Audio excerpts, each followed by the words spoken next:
Bismillahirrahmanirrahim. Assalamualaikum warahmatullahi wabarakatuh. Alhamdulillahi rabbil alamin. Wassalatu wassalamu ala nabiyyina Muhammadin wa ala alihi wa sahbihi ajmain. Amma ba'du. Kaum muslimin yang dirahmati Allah, zakat adalah salah satu dari 5 rukun Islam yang memiliki peran penting dalam membentuk masyarakat yang adil, sejahtera, dan penuh kepedulian sosial. Secara bahasa, zakat berarti bersih, suci, berkah, dan tumbuh. Adapun secara istilah, zakat adalah kewajiban harta tertentu yang dikeluarkan oleh seorang muslim yang telah memenuhi syarat dan diberikan kepada golongan yang berhak menerimanya sebagaimana telah ditentukan oleh syariat. Zakat tidak hanya ibadah individual saja, tapi juga merupakan pilar sosial ekonomi dalam Islam. Melalui zakat, terjadi distribusi kekayaan yang lebih adil dalam masyarakat, membantu mengurangi kesenjangan antara yang kaya dan yang miskin, serta menumbuhkan solidaritas sosial.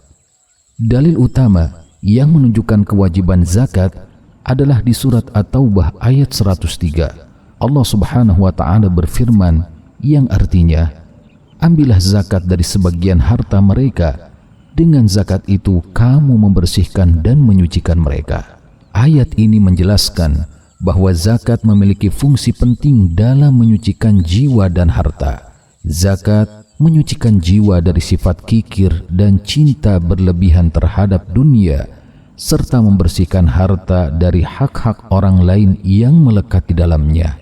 Dalam konteks sosial, zakat dalam Islam ditujukan untuk membantu dan memperkuat 8 golongan yang disebut dengan asnaf zakat.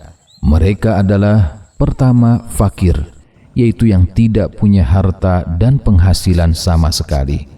Kemudian miskin, yang ia memiliki penghasilan namun tidak mencukupi kebutuhan pokoknya. Yang ketiga, amil, yaitu petugas yang mengelola zakat. Kemudian yang keempat, mu'allaf, yaitu orang yang baru masuk Islam dan membutuhkan penguatan iman. Lalu yang kelima, riqab, yaitu budak yang ingin memerdekakan diri. Yang keenam, gharimin, yaitu orang yang berhutang karena kebutuhan mendesak dan tidak mampu membayarnya. Yang ketujuh, fi sabilillah, yaitu mereka yang berjuang di jalan Allah, seperti mereka yang berjuang di medan pertempuran melawan orang-orang kafir dan juga yang berjuang di jalan dakwah atau pendidikan Islam. Dan yang kedelapan, ibnu sabil, yaitu musafir yang kehabisan bekal dalam perjalanan.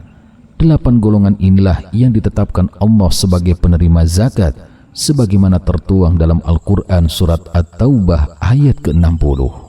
Kaum muslimin yang dirahmati Allah, Nabi Muhammad SAW juga menekankan pentingnya zakat dalam banyak sabda beliau.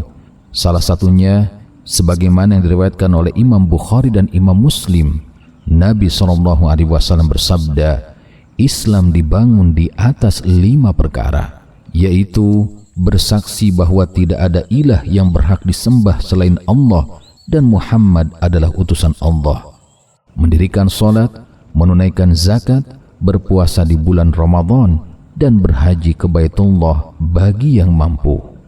Zakat bukanlah sekedar kewajiban finansial, tapi juga bukti nyata keimanan seseorang. Barang siapa yang enggan menunaikan zakat padahal dia mampu, maka ancaman keras menantinya. Sebagaimana hal ini disebutkan dalam beberapa ayat dan juga hadis yang sahih. Sebaliknya, bagi yang ikhlas menunaikannya, Allah Subhanahu wa Ta'ala janjikan keberkahan dalam harta dan pahala yang besar di akhirat. Zakat memiliki beberapa jenis, di antaranya zakat fitrah yang wajib ditunaikan pada akhir bulan Ramadan sebelum sholat Idul Fitri. Juga ada zakat mal yang dikenakan atas harta tertentu dengan syarat-syarat tertentu seperti emas, perak, hasil pertanian, peternakan, perdagangan, dan lainnya. Kesimpulannya, Zakat adalah kewajiban suci yang bukan hanya berdampak pada diri pribadi seorang muslim, tapi juga membawa manfaat besar bagi masyarakat.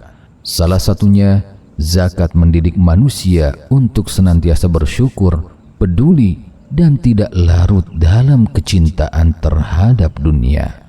Wallahu a'lam. Wassalamualaikum warahmatullahi wabarakatuh.